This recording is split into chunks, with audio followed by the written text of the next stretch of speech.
দর্শক, আমরা দেখতে পাচ্ছি তারেক রহমান জামায়াতের আমির শফিকুর রহমানের বাসায় চলে এসেছেন। আমরা সেই ছবি দেখতে পাচ্ছি। সকল রকম প্রস্তুতি দেখা যাচ্ছে। আইন শৃঙ্খলা বাহিনীর যারা রয়েছেন তাদেরকেও আমরা দেখতে পাচ্ছি। সেখানে আমাদের সহকর্মী শাহিদুজ্জামান সাকিব রয়েছেন। সাকিব, একটু জানতে চাই যে জামাতের আমিরের বাসভবনে তাকে অভ্যর্থনা জানাতে কি কি প্রস্তুতি আপনার চোখে পড়লো, এবং সেখানে আর জামাতের আমির ছাড়া আর কোন কোন নেতারা উপস্থিত আছেন সেটাও একটু জানাবেন।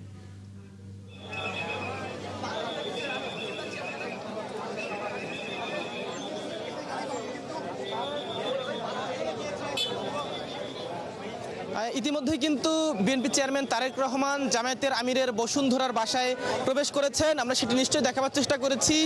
জামায়াতের আমিরের বাসায় আজকে তারেক রহমানের সঙ্গে এই সাক্ষাতে জামায়াতের নায়েবে আমির আব্দুল্লাহ মোহাম্মদ তাহের, তাকে আমরা দেখেছি, তিনি কিছুক্ষণ আগে প্রবেশ করেছেন। এছাড়া তারেক রহমানের সঙ্গে বিএনপির কয়েকজন সিনিয়র নেতা তারাও থাকবার কথা রয়েছে। আমরা হয়তো সেটি পরবর্তীতে জানতে পারবো কারা কারা আসলে এই সাক্ষাতে উপস্থিত থাকবেন।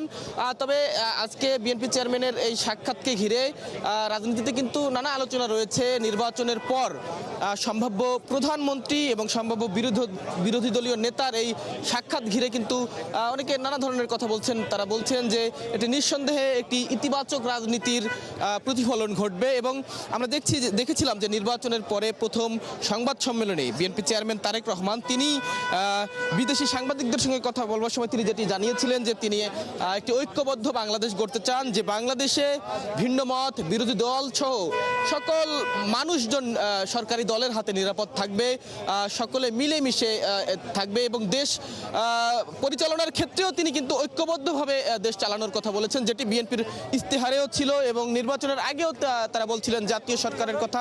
তবে সে বিষয়টি আসলে তেমন কিছু ঘটবে কিনা, আজকের এই আলোচনা থেকে আসলে নতুন কোনো বার্তা আসবে কিনা, সেটির জন্য নিশ্চয়ই আলোচনা শেষ হওয়া পর্যন্ত অপেক্ষা করতে হবে। এর আগেও আমরা দেখেছিলাম বিএনপির সাবেক চেয়ারপারসন বেগম খালেদা জিয়ার মৃত্যুর পর জামায়াতের আমির বিএনপির গুলশান কার্যালয়ে তারেক রহমানের সঙ্গে কথা বলেছিলেন, দেখা করেছিলেন। তারপরে তিনি সাংবাদিকদের সঙ্গে বলেছিলেন যে নির্বাচনের পর তারা সরকার গঠনের আগে আরও একবার বসতে চান।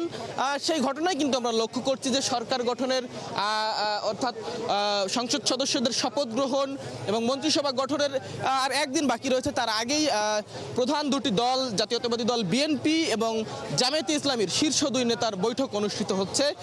এই বৈঠকের পর যদিও জাতীয় নাগরিক পার্টির আহ্বায়ক নাহিদ ইসলাম, তার সঙ্গেও দেখা করবেন বিএনপি চেয়ারম্যান তারেক রহমান।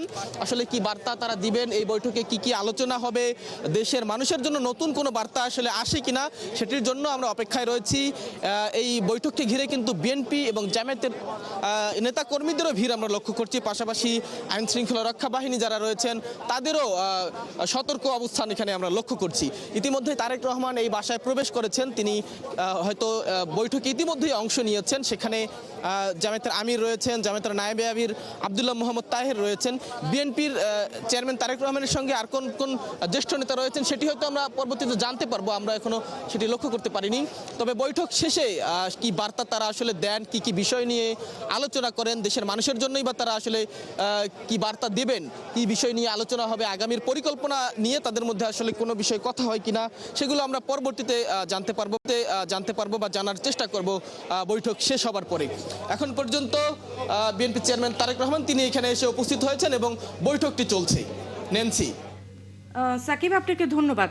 দর্শক, শাহিদুজ্জামান সাকিব আমাদেরকে জানাচ্ছিলেন জামায়াতের আমির শফিকুর রহমানের বাসায় ইতিমধ্যে তারেক রহমান গিয়েছেন, সেই খবরাখবর তিনি আমাদেরকে জানাচ্ছিলেন। এবং সেখানে ভেতরে বৈঠকের পরবর্তীতে আসলে কি হয় সেটা নিশ্চয়ই আপনাদেরকে জানানোর চেষ্টা করব।